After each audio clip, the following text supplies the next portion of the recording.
them. But if you won't work them, I'll settle for me working them and you watching it. It's almost as good. No, it's not even close to as good. I'm just kidding. It's not even the same thing at all.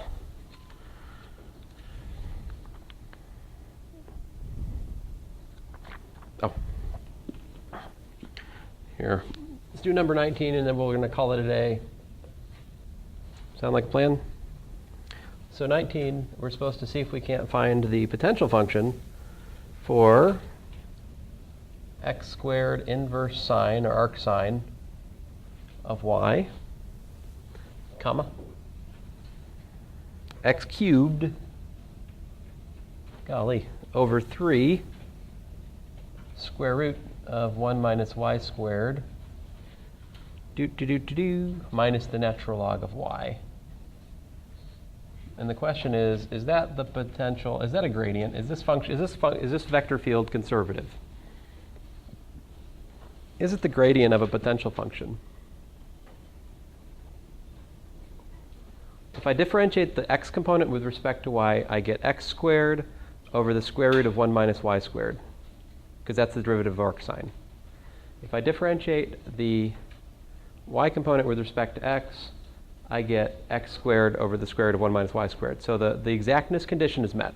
So there's hope that we can solve it. Let's try to do it. So partial f, partial x, partial f, partial y. Can we find such an f?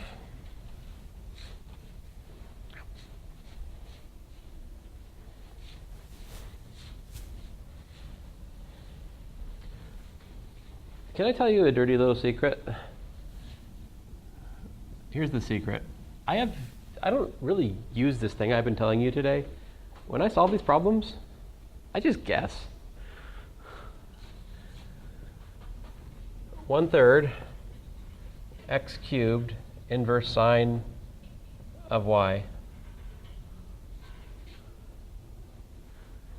That will get me this. That will get me that.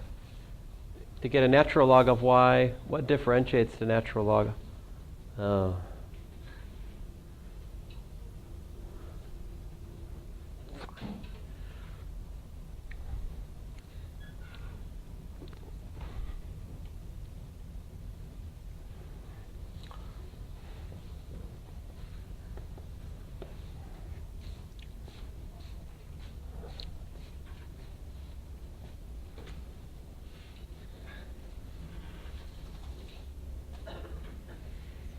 Plus y. Sorry. Sorry, I had to educate the guess. How did I do that? I just integrated the x component in my head, and I integrated the y component in my head, and I basically added them together, making sure not to duplicate my efforts. All right, now it's probably instructive if instead of guessing, we actually work through it. So let me do that. So, partial f, partial x equals to x squared inverse sine of y implies that f is equal to 1/3 x cubed inverse sine of y plus c1.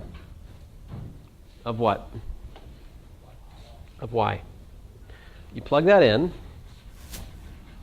So then plug in partial f, partial y equal to what it is, x cubed over 3 square root of 1 minus y squared minus the natural log of y. So that gives me x cubed over 3 square root of 1 minus y squared, because the derivative, again, of the inverse sine is 1 over the square root of 1 minus y squared. Okay. So I've differentiated this piece with respect to y. That gave me this, all right?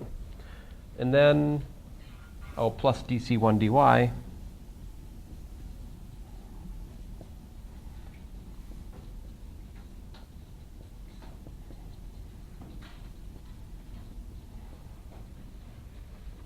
as you can see, the weird terms cancel, and what are we left with?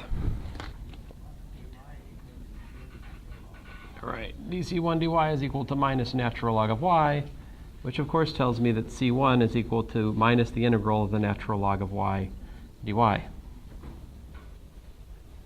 And if you've forgotten, you can make this the dv. No, excuse me. We can make this u. We can make this dv. So I get uv minus integral of v du.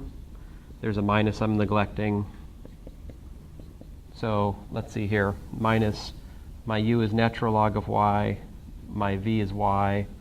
And then I've got integral of y times dy over y, which gives me minus y ln of y. Minus minus gives me plus y. Plus a constant, of course, but there you go.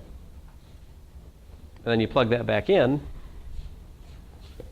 and you get f is equal to 1/3, little f rather, 1/3 x cubed inverse sine of y plus y minus y ln of y, which is what I guessed from integration by component just a second ago. Of course, you can add a constant. Es bueno.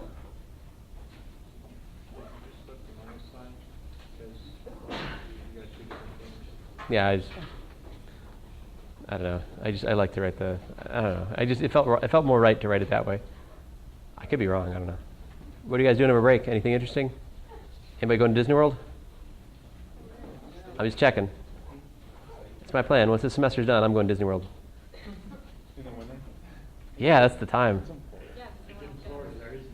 That is the time to go. You can still get chilled in Florida in the winter. I know because I did. Yeah, you can hit it.